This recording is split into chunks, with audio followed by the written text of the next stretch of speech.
Last weekend లో audience ముందుకు వచ్చి మొదటి షోకే మిక్స్డ్ రెస్పాన్స్ ను సొంతం చేసుకుని వీకెండ్ లో పెద్దగా జోరు చూపించలేకపోయినా వరుణ్ తేజ్ నటించిన latest movie operation Valentine weekend తర్వాత వర్కింగ్ డేస్ కు వచ్చేసరికి మరింత స్లో డౌన్ అవ్వగా ఏ దశలో కూడా అంచనాలను అందుకోలేకపోతుంది ఈ సినిమా. 4వ రోజు వర్కింగ్ డే లో 18 లక్షల షేర్ అందుకున్న ఈ సినిమా 5వ రోజున 12 లక్షల రేంజ్ లో షేర్ ను మరోసారి వసూలు చేయగా వరల్డ్ వైడ్ గా 15 లక్షల రేంజ్ లో షేర్ అందుకుంది. టోటల్ గా 5 డేస్ లో సినిమా వరల్డ్ వైడ్ గా సాధించిన కలెక్షన్లను చూసుకుంటే నైజాంలో 96 లక్షలు, సీడెడ్ లో 24 లక్షలు, ఆంధ్రాలో 1.2 కోట్ల దాకా షేర్ అందుకున్న ఈ సినిమా తెలుగు రాష్ట్రాలలో మొత్తం మీద 2.4 కోట్ల దాకా షేర్ ను, 4.6 కోట్ల దాకా గ్రాస్ ను వసూలు చేసింది.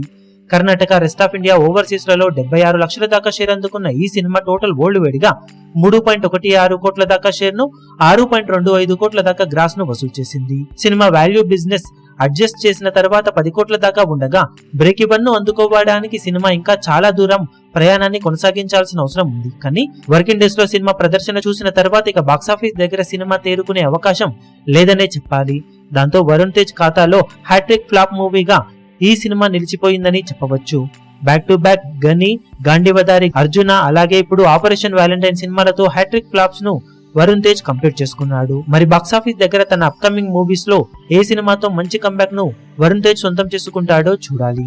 ఈ వీడియో మీకు నచ్చినట్లయితే లైక్ చేయండి, షేర్ చేయండి, ఛానల్ ను సబ్స్క్రైబ్ చేయడం మాత్రం మరవకండి. ఏ చిన్న అప్డేట్ ను మిస్ అవ్వకూడదు అనుకుంటే బెల్ ఐకాన్ ను ప్రెస్ చేయండి.